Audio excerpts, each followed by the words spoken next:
In the pursuit of fame, views, and wealth, some people take things too far, and sadly that's what happened last week. A YouTube channel with 600,000 subscribers, known as TheBorderline, which is run by several young men in their 20s, took part in a stunt gone wrong that sadly ended up with a 5-year-old boy losing his life after a car crash. TheBorderline is an Italian YouTube channel that can only be described as a MrBeast Copycat channel.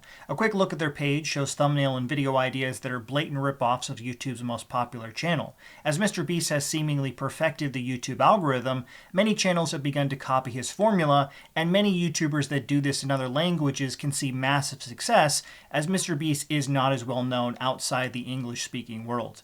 These channels effectively make foreign language photocopies of MrBeast that see massive growth, all while coming up with no new ideas of their own. Over the years, MrBeast has done several cross-country road trip videos or content on whoever stays in the car longest gets to keep it.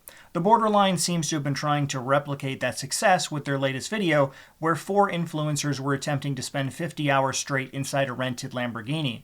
During this stunt, the influencers were driving around town at high speeds and were reportedly filming content for their YouTube channel as well. This stunt eventually ended in tragedy when the Lamborghini being driven by the Borderline crew began taunting slower cars, according to witnesses, and attempting to pass them at high speeds through the streets of Rome last week. After one too many attempts to get viral shots for their YouTube video, they sadly crashed head-on into a smart car that was being driven by a 29-year-old lady named Elena, who also had her 4-year-old daughter in the car and her 5-year-old son. Tragically, the 5-year-old boy, Manuel, did not make it and passed away. His mother and sister were treated at the hospital and are expected to recover. What makes the situation even worse is the blatant disregard for safety the Borderline crew displayed before the crash, with many of the crew making jokes about them being the Italian version of the Fast and Furious. The Borderline crew has been working furiously to wipe all evidence of their recent car challenge from the internet, with only one video remaining from their TikTok that actually shows Vito, who was a passenger in the car that killed the 5-year-old boy,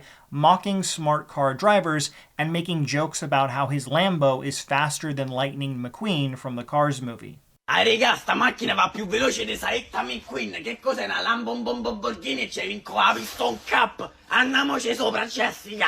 Ma questo con la smart che sta facendo? Ah bello, la macchina tua costa 300 euro usata al Conad, la mia costa 1 miliardo, vale quanto Amazon. That video was reportedly taken just a few hours before the crash, and it's a pretty chilling clip to watch, knowing the events that would follow shortly after. The 4 members of the Borderline crew, which include Matteo, who was reportedly driving the car, Vito, who made the idiotic TikTok, as well as 2 other members of the crew named Giulia and Marco, are all currently being investigated by Italian police and have reportedly had their phones confiscated as they were using them to record the car challenge at the time. Their YouTube channel is a prime example of people who take social media fame too far and don't think about the consequences of their actions if some of their wild stunts go wrong. While TV or movie productions would have more strict guidelines that would not allow for this kind of behavior, social media influencers act on their own and often feel they should push the boundaries as much as they can in order to reach the fame and money they feel they deserve. The Borderline's About Us page, once translated into English, reads as follows: "We are not rich, but we like to spend to entertain you. Everything we do is based on you. The more support you give us, the more expensive and fun content we will bring. Between challenges and jokes of all kinds, we will try to make you laugh at all times.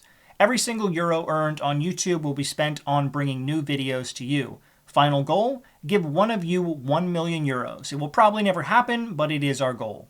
Our source of inspiration is the great MrBeast, who built an empire in America through this type of video. Inspired by him, we will bring similar content to Italy for the first time, which can only be carried forward through your great support. Since the car accident, the Borderline group has received massive hate from the Italian community, and just yesterday posted a video of a single image stating that they are disbanding the channel, and they are very sorry for how the events unfolded. Since then, they have begun purging their YouTube channel and have deleted many videos, totaling over 80 million views on their channel just in the past week alone. It's truly depressing to see that a 5-year-old boy lost his life and a family left devastated. Also, these morons could get a viral video for their MrBeast Copycat channel. This type of behavior should never be accepted, but unfortunately seems to be more and more common as young people now want to be social media influencers above any other profession. As a fellow YouTuber myself, I understand the desire to want to see success online, but that should never come at the cost of putting other people's lives in danger. Behavior like that should always be called out and vilified, so future individuals will be less likely to want to do the same.